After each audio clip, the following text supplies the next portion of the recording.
gaming or guilds, you would have definitely heard of Guild Games, right? So, how did it all start?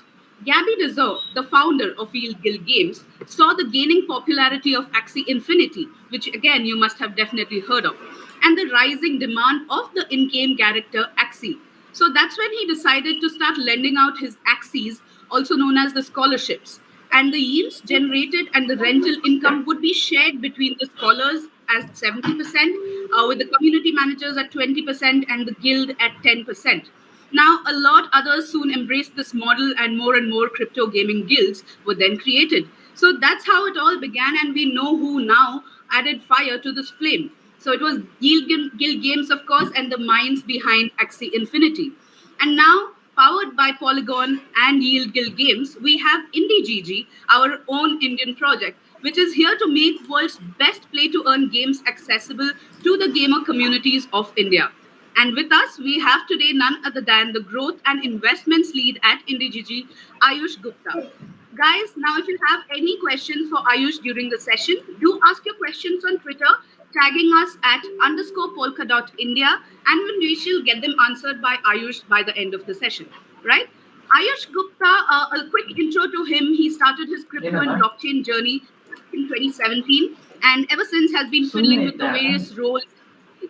Now, from development at a couple of early stage startups to growth at Polygon, back when it was known as Matic, of course, to now growth at IndieGG. He's pretty much done it all.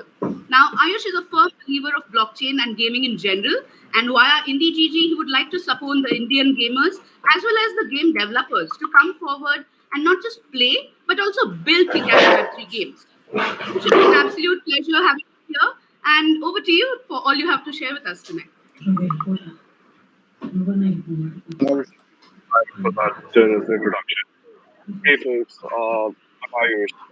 I'm an Myson. Yes, I take care of investments and growth at BGG. So I have brought in a few pointers which I believe probably gonna fill you up with IndieGG.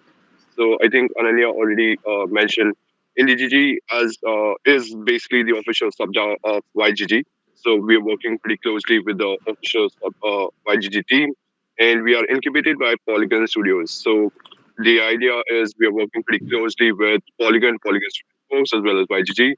But at the same time, we are chain agnostic. We believe that we support various chains, and that's the idea. We do not want to stick to a single chain when it comes to any game for that matter. Now, just to probably brief you guys about what do guilds do, because not everyone probably are aware here, maybe might not be aware of what guilds do, right? So guilds in general function when we partner with games, which on one side are having good games, graphics, players, NFTs, all sorts of assets that are ready to be I'm deployed. so sorry, Ayush. I think there's a slight issue with your voice. It's not too clear. So can you just check that? All right.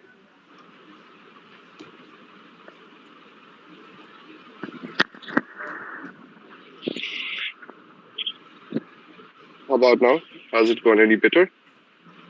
Slightly better, definitely. Okay, let's go forward. Okay. How about now?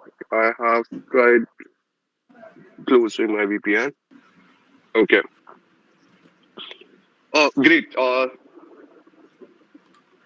Yeah. So I was on the fact where I was trying to explain how do guilds function, right? So on one side of the table, we have games which have super cool games, awesome graphics, and they're trying to get players on board. And there are expensive NFTs assets that the games basically need to actually even start playing the games, right? And on the other side, there are hungry players who really want to get hold of Web3 games, the new generation of games, and the crypto games in general, not just for the gameplay, but also for the earnings, right? So there are two tables and we two sides of the table, and we basically are the middleware. We are trying to solve this problem where there are games whom we are trying to partner with and trying to basically go for their NFTs assets so that we can deploy it or rent it out to the scholars. So on the other side, there are scholars sitting trying to play the game, and we basically rent out those assets or then just transfer those assets, right? So the players sitting on the other side of the table are basically able to leverage those assets, try it out, enjoy the gameplay, give us the feedback, and then probably get a good community around the game itself. So they know which game they are going to love it, and so do we, right? So this is where we basically are trying to act as a middleman and basically trying to solve the problem where people who actually want to buy these NFTs are able to at least first try the game. Right now, all the games that we have seen, all of the games mostly now have a freemium version. So the question comes, where do guilds actually come in picture, right? Uh, the freemium version of the game doesn't really allow the NFT, allow the players to basically earn those rewards, the in-game tokens like for Axie Infinity, the SLP. Those are in-game tokens which you basically would earn only if you are able to have those NFTs in place, right? You can't really just go for free NFTs and basically able to get the earning parts as well. And so this is where we are renting out those NFTs, and the earnings that basically a scholar has today, 70% of the earnings in-game token currency that the scholars earn basically are kept by the scholars, and the other 30% is what we keep it as a revenue, right? So this is basically how we function. Now, in terms of understanding where are different roles that people can play being surrounded in this ecosystem, right? One, there are game developers. The other, there are streamers who basically play these games and basically have a good role in trying to educate the other players, other scholars in this ecosystem. And then there are content creators who naturally aren't really gamers, but at the same time can educate the community about the gaming in general as well, right? So there are players, there are game developers, there are streamers, and there are educators.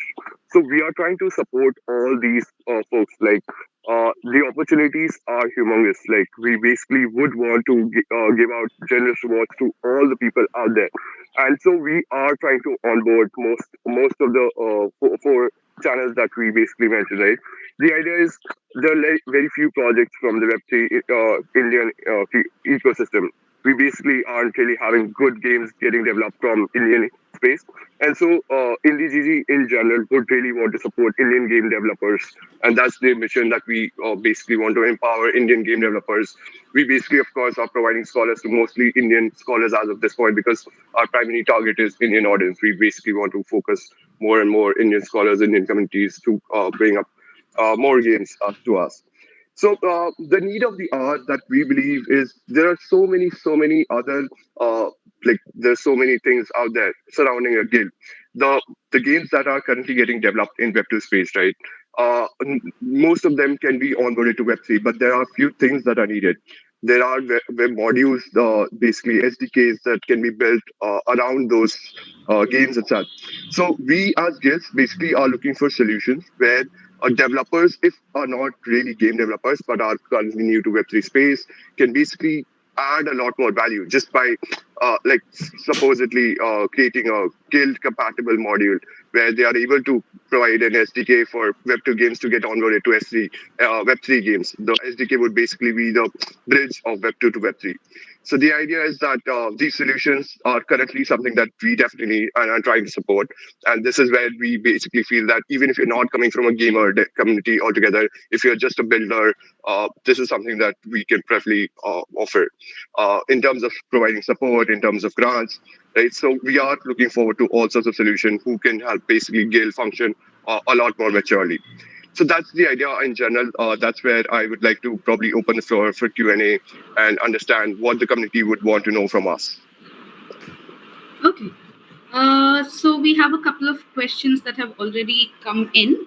So guys, I repeat, if any more people want to ask further questions, you need to tweet us at underscore polka.india, tagging us at hashtag Drop Friday, and we'll get them answered by Ayush.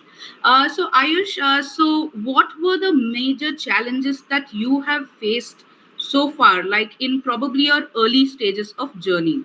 So not probably from the current scenario, but from your earlier days when you started off. So how tough was the journey for you? So, if you're asking me from the time when I actually went into my crypto journey, it was back in 2018, rather 2017 December. This is when Bitcoin was rising, right? Not a lot of courses were available, not a lot of online resources were available to understand the Web3 space in general. Now there's so much support from all the projects, everyone out there, right? The idea is you basically build along with the community. Earlier it was mostly a few resources, a few online courses that you could do to enter the space. So I started personally from Udemy courses. This is where I was trying to understand how Bitcoin works, how blockchain works, how smart contracts work. That's when I started with Solidity development in Ethereum. So this is where, yes, I believe we have come a long way, and the progress has been way too fast. It has been rapidly growing. Like we did not really imagine in just couple of years this much would be the progress. Like Matic again now is Polygon and one of the biggest projects in India, right? So we have come out there, and being a part of the early team, I know how many challenges were there internally, right? There was not so much adoption of the chain as well. So Mhm. so from a different standpoint, like if you're a developer, yes, it has grown a lot. Like there are so many support systems now out there. If you're struggling, go out to a Discord community of all whatever you're trying to do. Like there are so many cool tools out there, Tenderly, Hard Hat, right? So there are so many Discord groups, people ready to help you out. And so yeah, like I think in terms of support, it's just about now reaching out. It's not a matter of the availability of the content, but where you find the access to that content is how I would put it. So yeah, it has been an amazing journey, and now in IndieGG, we are basically facing a little issues in terms of educating the Web2 gamers, right? Right. Where the gamers are really curious, really want to play the game, but at the same time aren't really sorts of coming from Web3 background. And so, like a little bit of education is required, understanding of the earning paths is required.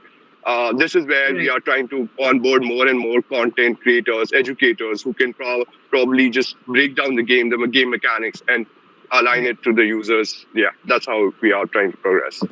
Super, super. Yeah, much needed, definitely, Ayush. Okay, so what do you think the current pace is of, of the country and Indian developers? So how good, or what's the rate of good developers in India, good game developers in India currently who are doing good, headed a good way in the guild field? I think it's an interesting, it's an interesting question because we also felt that initially, not many game developers would be coming from India. Like we haven't really come across any, but been talking to quite a few Indian game developers lately, and realizing that the motivation behind Web3 in general has become so large. Like there's no stopping us now. Like so we are seeing a lot of Indian game developers. We are seeing Web3 developers in general trying to build out solutions which are guild compatible, making our lives a lot more easier, right? So we have seen enormous growth in just 3 months. Like so, we basically did our public announcement 3 months back in January, and in just 3 months, it's more than I guess 67K Discord users. So yeah, like I think it's just exponential from here. Yeah, good. At least times like good ahead. So, Yeah. okay. So how does a gamer start his building journey? Again, going to your earlier years, probably of experience. So, how do you start your building journey if you're interested in gaming already, but are headed that way? So that's So So the first thing that we realize is for good games, the gameplay is something that should be the focus, right? And then is the secondary part is the economy. We personally believe that economies need to be developed and take some time understanding it, how the community responds. But at the same time, it's the gameplay that's gonna make the user stick to the game.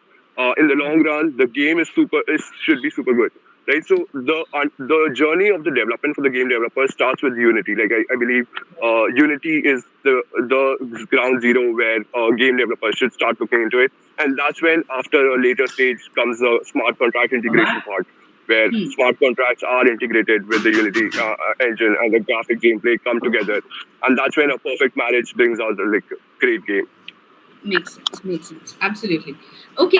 Moving slightly away from that aspect, how important is it to have a DAO kind of a governance model in guilds, or rather, what would be the slight governance model in guilds, if there are any at all? Yes, I think so. DAO model we personally feel is something that should exist, and that's where we have tried to keep as much transparency as we would like. So rather as the community would expect.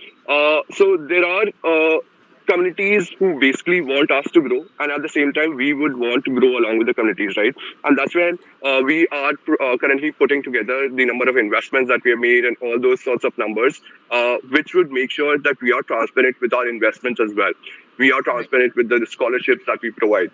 Right. The idea is that is it we are doing it for our community, right? The idea is like we don't want to keep our community in the dark. So the DAO structure basically allows the community to be a part of it, and it's very important to make the community feel important. We have realized in our journey, we have realized that the few projects that we did, and we realized that without the community, there's nothing that's going on in Web3 space. So Right. the DAO system is definitely important. Understanding what the community needs and then aligning our goals along with what the community wants is something that we are definitely trying to do.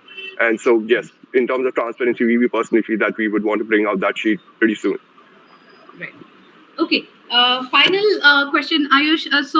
Obviously, with the backing of YGG, and you come from a very strong, support system with Polygon as well. So, while building your community for IndiGG specifically, obviously you would have had to do a little extra to get your unique set of TG, right? So, what were those extra measures, or how challenging was it to build that community, unique community for IndiGG over here?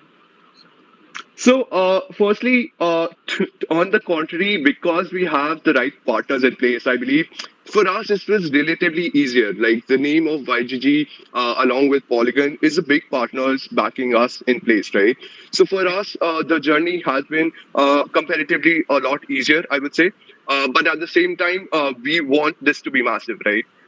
We are not stopping with anything less than perfect, right? And so we are looking at numbers. We basically in like lately we have ruled out a 1 million pool with router for the streamers, right? Whoever is probably a streamer and is currently joining this, basically we would want you to play all the Web3 games, all whichever you are interested in, and we have a 1 mil pool where we are just looking at the basic set of requirements that you need to have to basically able to stream that game, and we want to support those streamers out there, right? So we have a few initiatives that we have in place to help the community as well. Being part of this, we have campus ambassador program. So all of this together, along with the right partners in place, we are going forward, and so we would definitely say that it has been a lot easier for us. But yes, that's where we want to become massive, and we aren't stopping anything with less than perfect here. Absolutely. Great. Thank you, Ayush. I think that's about it from our end. Is there anything further that you'd like to share with us on a closing note, or anything you'd like to impart? I think, firstly, this is a great initiative, Anane. We personally feel that we would want to be part of such communities. Looking forward to more such rounds of discussions with the community, and I think we would love to support all the folks out there. So probably we can have the official links provided to you, so that that could be shared with the community. There's so much going on. The industry is heading in a big, massive manner in the gaming Web3 space, right? So Right. even if getting right now today is pretty early, is how I would put it. So yeah, like build on, play on, and we are there to back you. Yeah, absolutely, Ayush. I think there'll be many in the community who'll be really, glad to, connect with guilds already. So thanks, and we shall definitely stay in touch with you and wish you and the entire team at IndiGG the very best. You have great times coming up, so all the very best from us. Thanks, Ananya. Thanks a lot for the Polkadot community as well to bringing us here. We would love to support the community of Polkadot as well, along with us to basically stream, play, and do a lot together. For Looking sure, forward to for it. sure. For sure, Ayush. Thanks a lot. Have a great evening. Thank you. Okay, Bye. great, great. Good night.